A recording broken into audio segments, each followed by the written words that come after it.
मचिया ही बैठली सासु बहुआ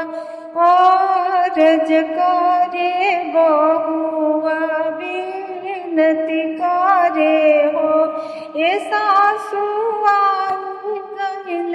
जीतिया के दिनवा हम व्रता करबि हम पूजन करबि हो ये सासुआ गइल जीतिया के दिनवा हम व्रत करबि त सागरे नहाइबि हो बोलियत ये बहू बोललू बोले के नाही जाने लू ये बहू नाही तहरा गोदी में हो रिलवा ना नैहर में बीरन बाड़े हो ये बहू नाही तहरे नहुरा देवरवा कैसे के व्रता करबू कैसे के पूजन करबू नो हो इतना वचन तिरिया सुनली सुनही नाही पावेली हो रामा चली भैली पोखरी के ओरिया जीतिया मई के खोजे जीतिया मई के सुमरिली हो रामा चली भैली पोखरी के ओरिया जीतिया मई के खोजे जीतिया मई के सुमरिली हो नहीं कनी केहू से झागरवा तयवरु रागरवानु हो ये मैया नहीं कबो बोलनी को बोलिया काहे भैनी बाजिन काहे हो भैनी बाजिनी हो ये मैया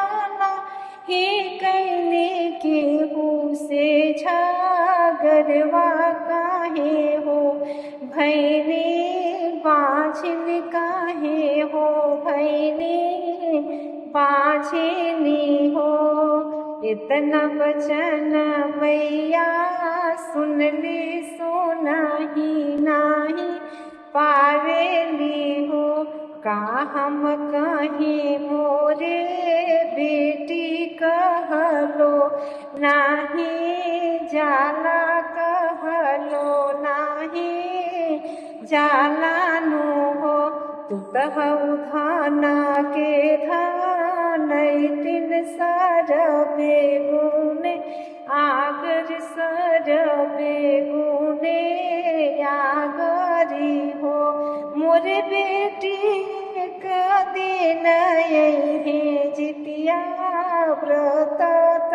जितिया बेटी मांगत जितिया बेटी मांगू बेटी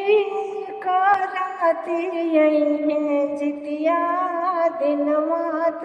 जितिया बेटी मांगत जितिया बेटी मनिहानो हो दुअर पे पोखरा खो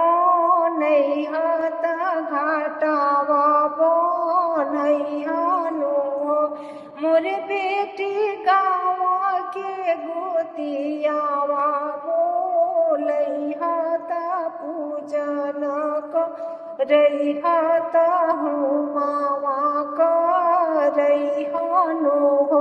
मोर बेटी गावा के गोतिनिया बोलई हाथा पूजन को रही हाथा हूँ मावा को